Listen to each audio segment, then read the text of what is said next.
nous allons aborder une question qui résonne profondément dans nos vies quotidiennes. Qui es-tu pour juger ton prochain?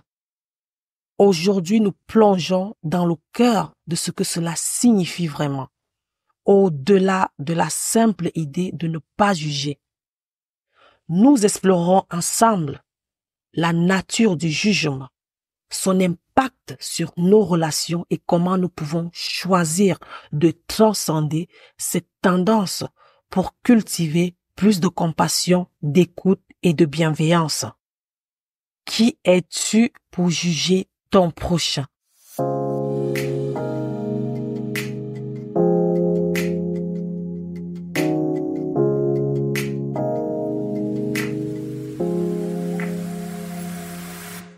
Dans un monde où tout va vite, où l'on divorce et déménage plus vite qu'avant, où l'on désobéit et trahit plus vite qu'avant, où la vue, l'ouïe, l'odorat et le palais sont devenus des sources d'enrichissement, où rester fidèle au même amour, aux mêmes amis ou à un même engagement associatif suscite souvent de l'admiration. Un monde où l'on a transformé l'évangile en un fonds de commerce. Un monde où le sang, le courage, la souffrance, le danger ou la paranoïa font partie du quotidien. Un monde où la misère est en elle-même une situation de haine, de violence. Ne portons pas de jugement prématuré. Ne portons pas de jugement erroné. Ne portons pas de jugement meurtrier. Il faut éviter d'avoir un arsenal de pensées démodées, car nous avons tous des attraits. Nous avons tous des secrets, nous avons tous des regrets. Oui, le monde actuel est gris, il est accablant. As-tu entendu ou vu quelque chose? Sois un tombeau. Le Seigneur, dans sa sagesse, nous invite à nous préparer, à nous convertir tous les jours, comme si c'était notre dernier jour. Il ne s'agit pas d'attendre les derniers moments de notre vie pour collaborer avec sa grâce, car nul ne connaît ni le jour ni l'heure. Commençons par la nature du jugement, un reflet de nos insécurités. Dans notre société actuelle, il est presque devenu une habitude de juger. Nous jugeons l'apparence, les choix de vie, les idées politiques, parfois même les émotions des autres. Mais ce que nous oublions souvent, c'est que juger les autres est souvent un moyen de masquer nos propres insécurités. Quand nous jugeons quelqu'un, nous projetons souvent nos propres peurs et doutes sur cette personne. Ce jugement peut être une tentative inconsciente de nous rassurer sur notre propre situation, en comparant ce que nous avons avec ce que l'autre semble être ou faire. Mais la spiritualité nous invite à comprendre que chaque jugement est en fait un miroir de notre propre état intérieur. C'est un peu comme si chaque jugement portait une question sous-jacente. Que me dit cela sur moi-même? Cette introspection peut nous permettre de mieux comprendre pourquoi nous ressentons le besoin de juger et, plus important encore, de libérer cet instinct de contrôle. Comprendre l'autre. Chaque parcours, chaque personne que nous rencontrons porte une histoire unique. Nous ne connaissons pas les luttes qu'elle traverse, ni les blessures qui la façonnent. Nous ne savons même pas ce qu'elle a traversé pour arriver là où elle est aujourd'hui. Imaginons un instant. Comment pouvons-nous juger une personne sans connaître les détails de son parcours, ses défis, ses aspirations? En vérité, chaque individu est un voyageur sur son propre chemin, avec des expériences, des douleurs et des triomphes qui lui sont propres. Juger quelqu'un revient à ignorer cette complexité.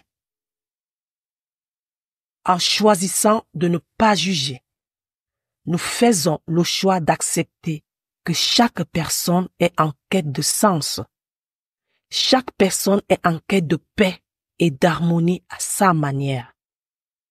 Nous devons apprendre à regarder l'autre avec les yeux de la compréhension et de la compassion et non à travers le prisme de nos jugements.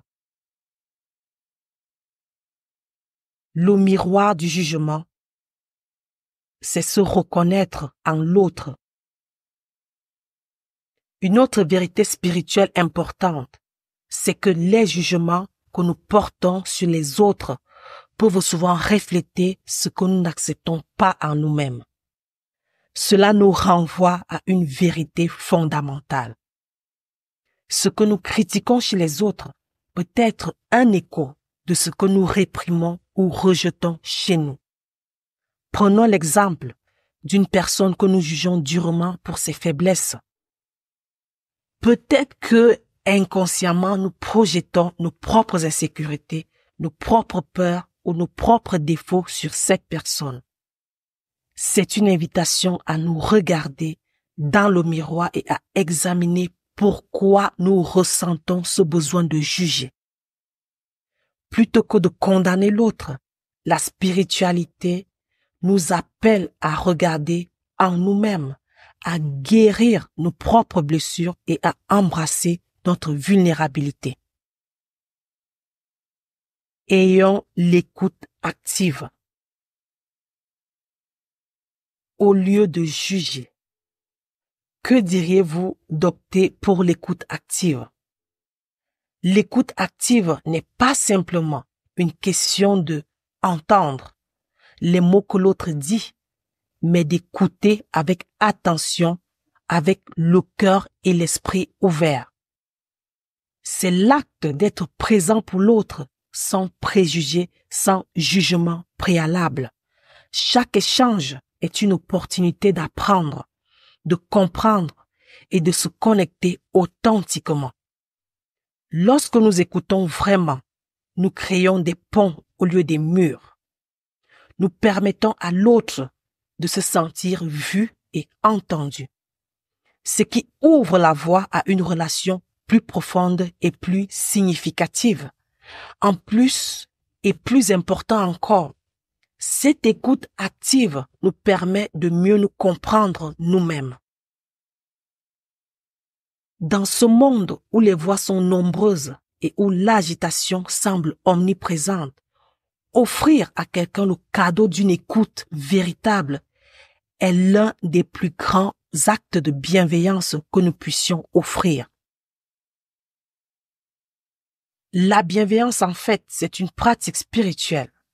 Cela ne se limite pas à être gentil dans nos paroles, mais à être bienveillant dans nos intentions, nos gestes et nos attitudes. Lorsque nous choisissons de répondre avec bienveillance, nous permettons à l'autre de se sentir respecté et accepté, même dans sa vulnérabilité. Dans notre parcours spirituel, il est essentiel de nous rappeler que nous avons tous un rôle à jouer pour cultiver un environnement d'amour et de respect. Chaque sourire, chaque parole douce, chaque acte de soutien a le pouvoir de transformer une relation, de transformer un moment et peut-être même transformer une vie. Avant de juger, nous devons nous poser les bonnes questions. Demandons-nous, pourquoi ai-je ce jugement? Qu'est-ce qui en moi est déclenché par cette situation ou cette personne? Cette question simple mais puissante nous invite à regarder nos propres croyances et conditionnements et à prendre conscience de nos propres réactions. Cette réflexion nous aide à prendre du recul et à éviter de projeter nos propres frustrations sur les autres. Elle est une clé pour ouvrir la porte de la compréhension et de la paix intérieure. Alors, qui es-tu pour juger ton prochain? En tant qu'être spirituel, nous sommes invités à être des témoins bienveillants, des écouteurs attentifs, des praticiens de la compassion et du respect. En abandonnant le jugement, nous faisons le choix de créer un monde où la paix, l'harmonie et l'amour sont les valeurs fondamentales.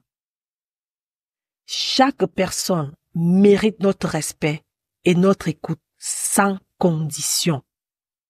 En pratiquant la bienveillance et l'ouverture, nous pouvons offrir un espace où chacun peut évoluer librement dans la sécurité et la confiance. Rappelez-vous, chaque instant est une occasion de choisir la compréhension, d'abandonner les jugements et de cultiver un esprit de paix. Ensemble, créons un monde plus humain, plus ouvert, plus respectueux.